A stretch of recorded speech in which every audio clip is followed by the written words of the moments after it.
வணக்கங்க. குழந்தைங்க அதிகமாக ஜங்க் ஃபுட்டை விரும்பி சாப்பிட்றது பல பெற்றோருக்கு கவலையாக இருக்குதுங்க. பள்ளிக்கூடத்துக்கு போயிட்டு வந்த உடனே சிப்ஸ் கேட்குறான், காலைல எழும்புன உடனே சாக்லேட் கேட்குறான், எப்பவும் கூல்ட்ரிங்க்ஸ் தான் குடிச்சிக்கிட்டு இருக்கிறான்.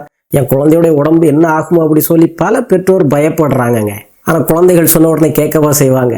ஆக அதிலிருந்து குழந்தைகளை வெளியே எடுக்கிறதுக்கு நீங்கள் மிரட்டவோ அடிக்கவோ அல்லது இப்படி அடம் பிடிக்கிறானே அப்படி சொல்லி திட்டவோ தேவையில்லைங்க. டெக்னிக்காக அந்த குழந்தைகளை மெதுவாக ஜங்க் ஃபுட்டில் இருந்து படிப்படியாக நகர்த்தி நல்ல உணவுகளுக்கு அறிமுகப்படுத்த முடியும். அதை எப்படி செய்யலாம் அப்படிங்கிறத இந்த வீடியோவை கடைசி வரை பார்த்தீங்கன்னா தெளிவாக புரிஞ்சுக்குவீங்க. முதல்ல பார்த்தீங்கன்னா உங்கள் குழந்தையோட சண்டை போட்டுக்கிட்டு இருக்காம உங்களுடைய வீட்டு சூழலை மாற்றணுங்க. குழந்தை கையில் சிப்ஸ் பாக்கெட் போகுதே அப்படி சொல்லி வருத்தப்படுற நீங்கள் அந்த சிப்ஸ் பாக்கெட் எப்படி வீட்டுக்குள்ளே வந்தது அப்படிங்கிறத யோசிக்கணுங்க. நீங்கள் தானே வாங்கிட்டு வந்திருப்பீங்க கடையில இருந்து. குழந்தைகளுக்கு நல்லது எது கெட்டது எது அப்படிங்கிறத முடிவெடுக்கிறதுக்கான ஆற்றல் ரொம்ப கம்மியாக இருக்காங்க. அவங்க எதை வீட்டில் அதிகமாக பார்க்குறாங்களோ அதை விரும்ப ஆரம்பிப்பாங்க. இப்போ உதாரணமாக உங்கள் மேசையில் எப்பவும் பிஸ்கட் பாக்கெட்டு, சிப்ஸ் பாக்கெட்டு, குளிர்பான பாட்டில்கள்லாம் இருக்குதுன்னு சொன்னால் அந்த குழந்தை இது ஒரு சாதாரணமான உணவு தான் போல, எல்லாரும் சாப்பிட்ற உணவு தான் அப்படி சொல்லி அதை நினச்சிக்கும். ஒருவேளை உங்கள் வீட்டு மேசையில் பேரிச்சம்பழம், ஆப்பிள் அல்லது நல்ல நல்ல நட்ஸ் வகைகளை வச்சுருக்கிறீங்கன்னு சொன்னால் குழந்தை அதை நல்ல உணவு அப்படிங்கிறத சின்ன வயதிலிருந்தே கற்றுக்க ஆரம்பிக்கும். எது பழக்கமான ஒரு உணவாக இருக்குதோ அதை தான் குழந்தை விரும்ப ஆரம்பிக்காங்க. ரெண்டாவது பார்த்தீங்கன்னா ஜங்க் ஃபுட்டை ஒரேடியாக தடை பண்ணாதுங்க. அதை மெதுவாக குறைக்கணும். இந்த வீடியோவில் சொல்லிட்டாராயின்னு நாளையிலேருந்து உனக்கு சாக்லேட் கிடையாது, சிப்ஸ் கிடையாது அப்படி சொல்லி ஒரு ஸ்ட்ரிக்டான ரூல் போட்டிங்கன்னா குழந்தை ரியாக்ட் பண்ண ஆரம்பிக்காங்க. பைபிளில் இதை தாங்க பார்க்குறோம். கடவுள் ஆதாம்கிட்ட சொல்கிறாரு, இந்த மரத்துல இருந்து மட்டும் நீ பழத்தை சாப்பிடாதன்னு சொல்லி. ஆனால் அந்த பழம் தான் அவருக்கு பார்க்குறதுக்கு கவர்ச்சியாக இருக்குது, அதை சாப்பிட்றதுக்கு ஆர்வமாக இருக்கிறான். அதுபோல் குழந்தைகள்கிட்ட நீங்கள் அதை சாப்பிடாத இதை சாப்பிடாதன்னு நீங்கள் மறைக்கும் போது தான் குழந்தைக்கு அதை சாப்பிடணும் அப்படிங்கிற ஆர்வம் அதிகமாகுங்க. உளவியலில் இதை தான் ஃபர்பிடன் ஃப்ரூட் எஃபெக்ட்னு சொல்கிறோம். ஆக நீங்கள் வழக்கமாக இப்படி சிப்ஸு, குளிர்பானங்கள், பிஸ்கெட் இதெல்லாம் கொடுத்துக்கிட்டு இருக்கிறீங்கன்னு சொன்னால் ஒரேடியாக நிறுத்தாமல் வாரத்துக்கு 3 நாள் அல்லது வார கடைசியில் அப்படி சொல்லி தான் மெதுவாக மாற்றணுங்க. அடுத்ததாக குழந்தைகளுக்கு உணவு கல்வியை அறிமுகப்படுத்தணுங்க. ரொம்ப முக்கியம். குழந்தைகளுக்கு ஒவ்வொரு நேரமும் அதை சாப்பிடாத இதை சாப்பிடுன்னு நீங்கள் சொல்லிக்கிட்டு இருக்க முடியாது. குழந்தைகளுக்கு ஒரு 6-7 வயதுக்கு பிறகு நானாகவே உணர்ந்து இந்த உணவை சாப்பிட்றேன் அப்படிங்கிற ஒரு நிலைக்கு அந்த குழந்தைய நீங்கள் கற்றுக் கொடுத்து உயர்த்தணுங்க. குழந்தைகிட்ட இதை விளையாட்டாகவே கற்றுக் கொடுக்கலாம். ஒரு நாள் குழந்தைய கூப்பிட்டு உட்கார வச்சு, கண்ணா நான் சொன்னாதான் கேட்க மாட்டேங்கிற, நம்ம ChatGPTலயே கண்டுபிடிக்கலாமே, சொல்லி பார்க்கலாம் பிஸ்கட் பாக்கெட்டில் என்னென்னலாம் இன்க்ரீடியன்ட் இருக்குது. அப்போ சொல்லுவோம் மைதா, சுகரு, லிக்விட் குளுக்கோஸ். அப்போ அதை போடுறீங்க. அப்போ அவனுக்கு அந்த சத்தினுடைய விவரம் கிடைக்குது, அது எவ்வளவு உடம்புக்கு கேடு அப்படிங்கிறத விளக்குறீங்க.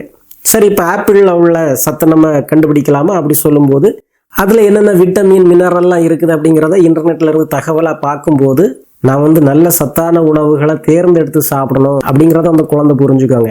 அடுத்ததை பார்த்தீங்கன்னா காலை உணவு, மதிய உணவு, இரவு உணவு சாப்பிட்டு முடித்த பிறகு அந்த குழந்தைக்கு கொஞ்சமாக நொறுக்கு தீனியை கொடுத்தீங்கன்னு சொன்னால் குழந்தை கொஞ்சமாக சாப்பிடும். முதல்ல நொறுக்கு தீனி அப்புறம் சாப்பாடு அப்படி சொன்னால் குழந்தை நிறைய நொறுக்கு தீனியை சாப்பிட்டுக்கிட்டு வழக்கமான சாப்பாடை ஒழுங்காக சாப்பிடாதுங்க. ஆக இங்கே பார்த்தீங்கன்னா ஜங்க் ஃபுட்டை குழந்தைக்கு முழுமையாக தடை பண்ணலை, அதை ஒரு எதிரி மாதிரி குழந்தைக்கு காட்டலை, அதனுடைய இடத்த மாத்திரம். முதலிடம் கிடையாது அது. அது ஒரு ட்ரீட்டு அல்லது கொஞ்சமாக சாப்பிட வேண்டிய பொருள் அப்படிங்கிறத குழந்தைக்கு சின்ன வயதிலேயே கற்றுக் கொடுக்கணுங்க. எப்போ அந்த குழந்தைக்கு ஸ்நாக்ஸ் டைம் அப்படிங்கிறத ஃபிக்ஸ் பண்ணிடுங்க. ஏன்னா குழந்தைக்கு பார்க்கும்போதில் அந்த ஸ்நாக்ஸ் பாக்கெட்டு கண்ணில் தெரிகிறதுனால அது நினச்ச நேரத்துக்கு அதை வாங்கலாம், கேட்கலாம், சாப்பிடலாம் அப்படி சொல்லி நினச்சிக்கும்.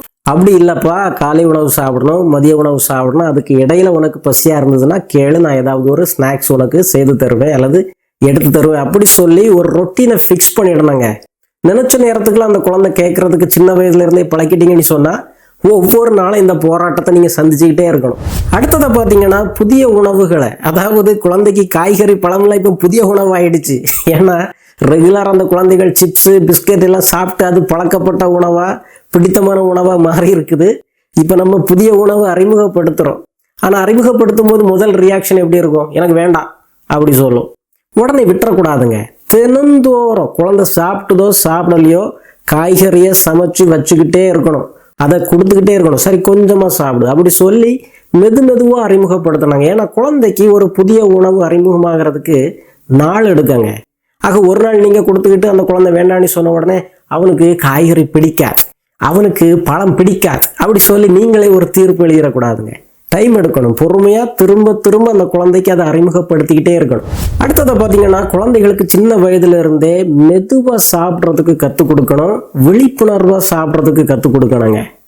ஜங்க் ஃபுட்டு சாப்பிட்றது இல்லை, ஆனால் கணக்கு இல்லாமல் சாப்பிட்றாங்க நம்ம குழந்தைங்க. அந்த அவேர்னஸ் இல்லாமல் குழந்தைங்க அளவுக்கு அதிகமாக இந்த ஜங்க் ஃபுட்டை உடம்புக்குள்ளே போடுறதுக்கு பதிலாக குழந்தைக்கு சாப்பிடும்போது நிதானமாக சாப்பிடணும், ருசிச்சு சாப்பிடணும், மென்று சாப்பிடணும், விழிப்புணர்வோடு சாப்பிடணும். இந்த மாதிரி கற்றுக் கொடுக்கணுங்க. குழந்தைங்க பசிக்காக சாப்பிட்றத விட ஆசைக்காக சாப்பிட்றது அதிகங்க. இதை எமோஷனல் ஈட்டிங்னு சொல்கிறோம். இது குழந்தைகளுக்கு மட்டும் இல்லை, பெரியவங்களுக்கு இந்த பிரச்சனை இருக்குது. ஏதாவது டென்ஷனாக இருக்கும்போது அல்லது கவலையில் இருக்கும்போது கண்டமேனிக்கு இந்த மாதிரி ஜங்க் ஃபுட்டுகளை சாப்பிட்ற நிறைய பெரியவங்க இருக்கிறாங்க.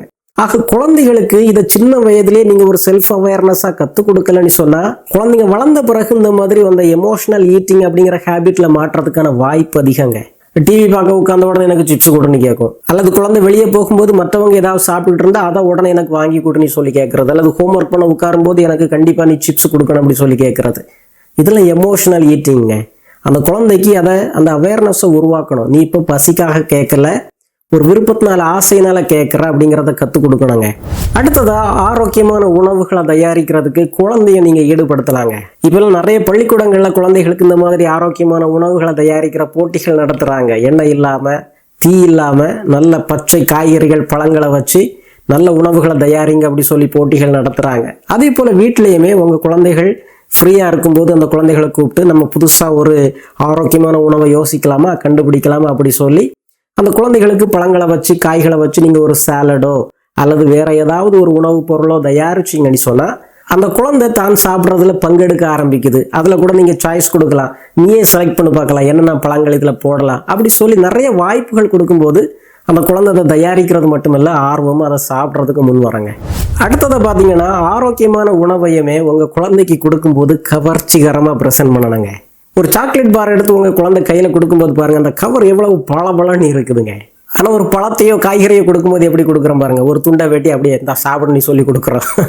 கொஞ்சம் வேலை செய்யணுங்க, கொஞ்சம் மெனக்கடணும். ஒரு 2-3 நிறமுள்ள பழங்களை செலக்ட் பண்ணி அதை துண்டு துண்டாக வெட்டி பழத்துண்டுகளை அந்த குழந்தைக்கு கொடுக்கும்போது ஆர்வமாக சாப்பிட ஆரம்பிக்கும். நட்ஸை கொடுக்கும்போது ஒரு சின்ன கலர்ஃபுல்லான கிண்ணத்தில் அதை வச்சு கொடுத்தீங்கன்னா அந்த குழந்தை அதை விரும்பி சாப்பிட ஆரம்பிக்கும். இப்படி பழங்களை, ஆரோக்கியமான உணவுகளை நீங்கள் கொடுக்கும்போதும் அதை எந்த அளவுக்கு குழந்தையுடைய கண்ணுக்கு கவர்ச்சியாக கொடுக்க முடியும் அப்படிங்கிறத கொஞ்சம் யோசித்து பாருங்கங்க. அடுத்ததை பார்த்தீங்கன்னா, குழந்தைக்கு நல்ல தேர்வுகளை கொடுக்கலாங்க. அதாவது பழம் வேணுமா வேண்டாமான்னு கேட்குறதுக்கு பதிலாக குழந்தை என்ன சாப்பிட்றீங்க, ஆப்பிள் சாப்பிட்றீங்களா, பாதாம் பருப்பு சாப்பிட்றீங்களா அப்படி கேட்டிங்கன்னா குழந்தை ஏதாவது ஒன்று செலக்ட் பண்ண. ரெண்டுமே நல்ல உணவு தான். குழந்தைக்கு கண்ட்ரோல் பண்ணுறது பிடிக்காதுங்க. அந்த குழந்தை ஒரு சுதந்திரம் எடுக்க விரும்பும் எப்போதுமே.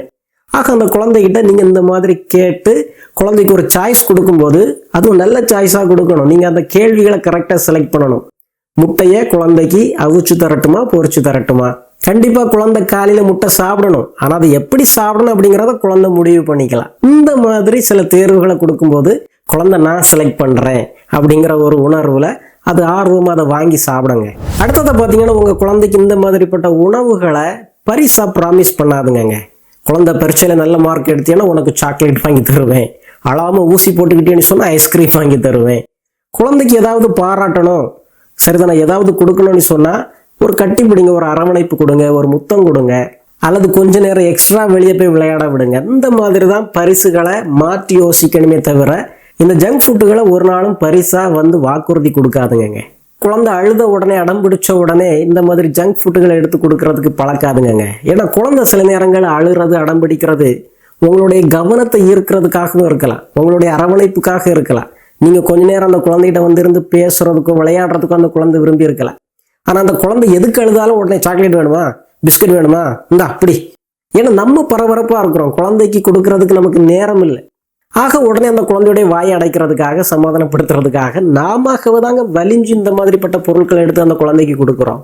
ஆக உங்கள் குழந்தை நீ அழுதுதுன்னா குழந்தை பக்கத்தில் போய் உட்கார்ந்து உண்மையிலே உனக்கு வயிறு பசிக்குதா அல்லது வேற எதுக்காவது அழுறியா அப்படி சொல்லி கேளுங்க. குழந்தை சொல்லும், நீ கொஞ்ச நேரம் என்கிட்ட பேசிக்கிட்டு இருமா அல்லது என் கவலையை கேளுமா அப்படி சொல்லி அந்த குழந்தை வேற எதுக்காவது அழுதுருக்கலாங்க.